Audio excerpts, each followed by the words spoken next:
Assalamualaikum warahmatullahi wabarakatuh. Halo teman-teman semuanya, kembali lagi bersama saya Akbar Maulana Hadja, seorang murid dari SMK 2 Balenda, Kabupaten Bandung, Provinsi Jawa Barat. Bertemu kembali kita teman-teman ya, bersama di materi selanjutnya yang kita akan pelajari sama-sama, yaitu mengenai basic dari Cisco. Nah, kita pasti tahu kan apa itu Cisco dan apa fungsi dari Cisco Packet Tracer kan. Jadi untuk para teknisi ini sangat berguna ya teman-teman ya. Jadi ini merupakan langkah-langkah awal untuk kalian bisa menjadi seorang teknisi dengan menggunakan simulasi, yaitu dengan Cisco Packet Tracer.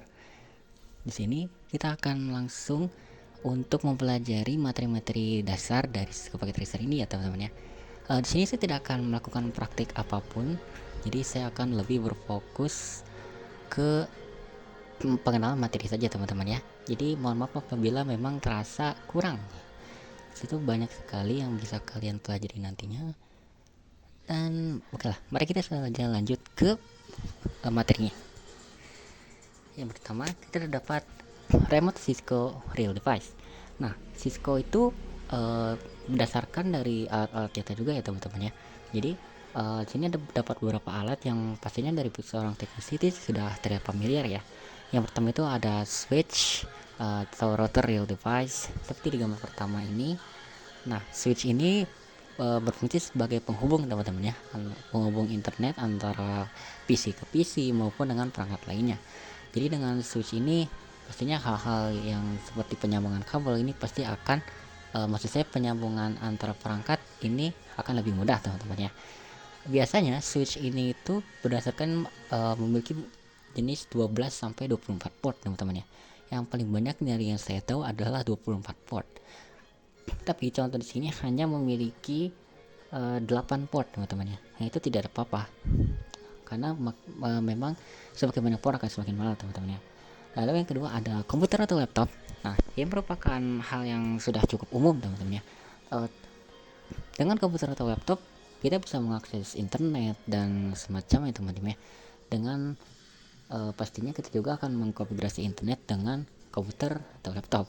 Bahkan kalian mengakses aplikasi Cisco Packet Tracer pasti akan menggunakan laptop atau komputer.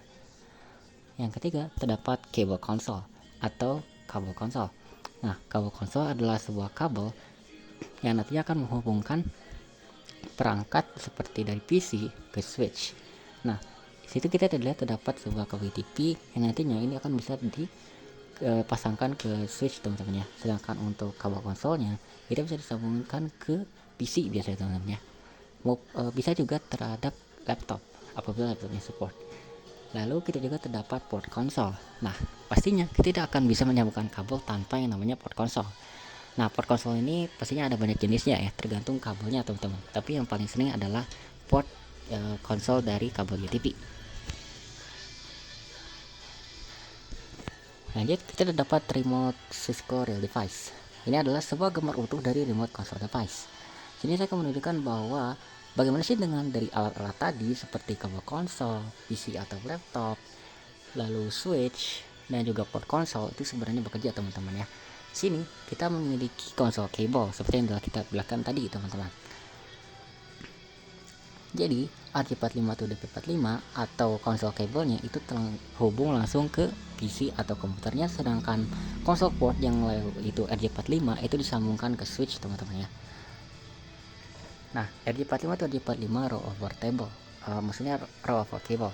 Lalu terdapat juga AC power connector. Nah, switch ini pasti akan dihubungkan ke sebuah power connector atau yang seperti colokan namanya. Lalu kita juga terdapat aplikasi putih. Nah, aplikasi putih ini secara simpelnya adalah aplikasi yang dapat menghubungkan antara dua perangkat yang bisa saling menyambung teman-teman ya. Selanjutnya di sini sejujurnya seharusnya ini harus ditunjukkan di aplikasi Cisco yang langsung agar lebih mudah dimengerti dan juga untuk bisa langsung menunjukkan bagaimana saya implementasi dari basic configuration ini. Sejujurnya basic configuration ini bukan merupakan sebuah command atau configuration di PC teman-teman ya, tetapi sebuah configuration di switch menggunakan sebuah panel bernama command line interface atau CLI atau CLI. Nah, di sini terdapat sebuah mode bernama user exact mode, yaitu sebuah komen sederhana tanpa prompt. Seperti contohnya adalah switch. Komen ini semuanya sebuah perintah dasar dan tidak bisa dikonfigurasi teman-teman ya. Jadi switch ini seperti contohnya itu apabila kalian mengetikkan switch atau menekan enter di command line interface. Nah, ini akan muncul yang namanya switch dengan tanda panah ini teman-teman. Situ kalian bisa menuliskan switch enable yang akan secara otomatis untuk menyalakan atau mengaktifkan switch tersebut teman-teman. Lalu terdapat jenis komen kedua, yaitu mode privilege atau privilege exact mode dengan tanda prompt switch dengan tanda pagar. Tanda prompt switch tanda pagar merupakan sebuah perintah penting seperti show running config masuk dari user mode dengan enable. Ini adalah kelanjutan dari setelah kita memasukkan komen enable dari switch teman-teman ya. Jadi itu tidak akan menjadi dengan tanda panah lagi, namun menjadi dengan tanda pagar. Dari yang saya pelajari, kalian di sini bisa langsung configure terminal teman-teman. Jadi kalian bisa menuliskan conf t. Nah, itu ada merupakan singkatan dari configure terminal, dimana kalian bisa mengkonfigurasi terminal atau switch, atau biasanya itu akan mengkonfigurasi port teman-teman ya. Selanjutnya terdapat mode konfigurasi lain, yaitu basic configuration dari jenis global configuration mode dengan tanda prompt switch config tanda pagar, dalam kurung config tanda pagar. Nah, ini merupakan kelanjutan setelah kalian menuliskan switch configure terminal. Ini merupakan sebuah tempat untuk mengkonfigurasi sistem secara umum, dan disinilah kita bisa mengkonfigurasi. Lalu terdapat sub configuration mode, misalnya switch config if. Komen ini adalah untuk interface dan atau switch config line untuk konfigurasi line, yaitu mengatur akses dan koneksi ke perangkat. Ini yang telah saya tadi sebutkan teman-teman ya. Lalu terdapat basic config lainnya. Di sini setelah tadi kan kita sudah bagaimana untuk basic configuration ya, bagaimana cara mengakses dan mengaktifkan switch tersebut. Nah, di sini apabila kalian sudah memasukkan komen configure terminal, sini terdapat beberapa configuration yang bisa kalian ketikkan teman-teman. Yang pertama terdapat konfigurasi nama host, yaitu dengan komen switch config host name sw. Nah, dengan komen ini kalian bisa mengubah nama dari nama host dari switch tersebut teman-teman, atau lebih kenalnya sebagai VLAN-nya. Lalu terdapat konfigurasi password enable. Nah, yaitu dengan sw config tanda pagar enable secret Cisco 123. Sini Cisco 123 itu merupakan sebuah password teman-teman ya. Jadi kalian bisa memasukkan password apa aja. Misalkan kan sudah mengetikkan atau mengkonfigurasi password. Nah, sini cara mengaktifkan password tersebut adalah dengan komen ini teman-teman ya, yaitu enable secret, itu password Anda apa teman-teman. Lalu setelah itu dapat konfigurasi message of the day atau banner, sebuah sw config tanda banner mode akses hanya untuk administrator jaringan. Nah, konfigurasi ini adalah merupakan konfigurasi yang cukup lebih lanjut, di mana konfigurasi ini mengizinkan hanya untuk administrator saja yang memiliki akses teman-teman. Jadi hanya dibatasi untuk seorang admin saja, dan tidak sembarang orang atau orang lain tidak bisa mengaksesnya kecuali mereka mempunyai izin admin. Lalu terdapat konfigurasi password console, yaitu sw config tanda pagar line console 0, sw config line password admin. Nah, sini tadi kan saya sudah menyebutkan bahwa enable password, dimana situ akan mengaktifkan password yang telah kalian ketikkan. Tapi pertanyaannya, bagaimana saya mengkonfigurasi password saya? Nah, dengan komen sw config line password admin, kalian bisa mengatur password kalian. Misalkan ini passwordnya admin, atau misalkan Cisco 123. Nah, ini passwordnya dapat disesuaikan dengan kebutuhan ya teman-teman. Lalu terdapat sw config line login. Lalu juga terdapat sw config line exit.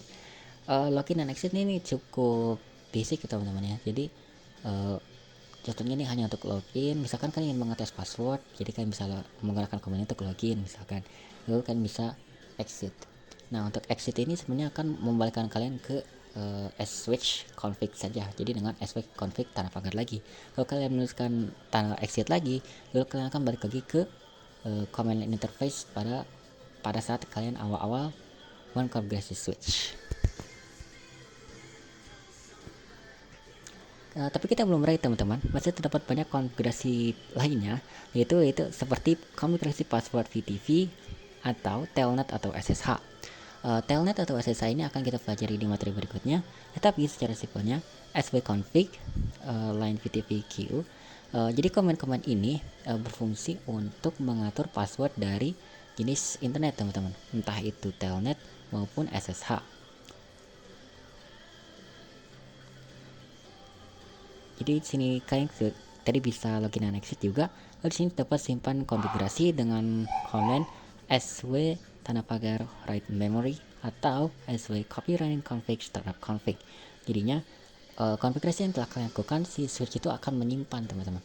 Jadi kalau kalian tidak menyimpan misalkan ini, maksudnya mengetikkan command ini, maka mungkin saja passwordnya ini tidak, konfigurasi yang kalian lakukan ini tidak akan tersimpan. Yang selanjutnya terdapat cek konfigurasi, yaitu yang terdapat cek start interface. Nah di sini misalkan kalian itu sudah mengkonfigurasi IP address nih. Jadi IP address sudah dibahas di bab sebelumnya teman-teman ya. Jadi setelah kalian mengkonfigurasi IP address, kalian bisa mengecek IP address tersebut melalui switch teman-teman dengan command show IP interface brief. Sini akan menunjukkan tidak harus di switch juga, sebenarnya di PC ini juga bisa teman-teman, yaitu dengan show IP interface brief yang akan menunjukkan IP address yang aktif teman-teman ya, yang telah kalian konfigurasi sebelumnya. Lalu juga terdapat cek konfigurasi yang aktif, yaitu show running config. Jadi ini akan menjalankan sebuah perintah yang akan mengecek apakah konfigurasi yang kalian sudah lakukan itu aktif atau tidak teman-teman. Kalau tidak berarti gagal teman-teman ya. Lalu yang ketiga terdapat cek password atau sandi, yaitu show startup config. Nah di sini kalian dapat mengecek password yang telah kalian tetapkan teman-teman ya. Secara simpelnya seperti itu. Lalu yang terakhir terdapat konfigurasi dari IP address. Nah konfigurasi interface dan IP address pada router atau switch layer 3. Kenapa enggak layer 2? Nah layer 3 ini dapat, layer 2 nya tidak semaju dari layer 3. Lalu dapat svconfig interface VLAN 1. Sebenarnya komen-komen konfigurasi IP address ini adalah sebuah perintah yang cukup lanjut teman-teman, dan kita belum sampai materinya ke situ. Tetapi di sini saya akan menunjukkan saja sebagai contoh seperti svconfig if. Nah sini kita bisa mengubah IP address maupun subnet mask. Nah jika kalian ingat, subnet mask itu merupakan MAC address yang akan selanjutnya akan dibahas di video selanjutnya. Lalu terdapat svconfig if no shutdown. Sekian saja untuk video pembahasan dari basic Cisco. Maaf apabila banyak kekurangannya, terutama karena memang tidak ada implementasi atau penunjukan bagaimana cara sebenarnya untuk melakukan komen-komen ini teman-teman. Tapi dari yang saya kita pelajari bahwa komen-komen ini dapat kalian gunakan di switch, router maupun PC. Terutama dengan tulisan SW itu berarti kalian berada di switch teman-teman, dan bukan router maupun PC. Sedangkan bukan yang ada tulisan SW itu berarti bukan switch teman-teman. Jadi ini bisa disesuaikan teman-teman, bahwa router, switch dan PC itu memiliki command configuration-nya masing-masing. Jadi sekian saja untuk pembahasan materi kali ini. Maafkan apabila banyak kesalahan dan juga kekurangannya teman-teman ya. Sampai jumpa di video berikutnya. Wassalamualaikum warahmatullahi wabarakatuh.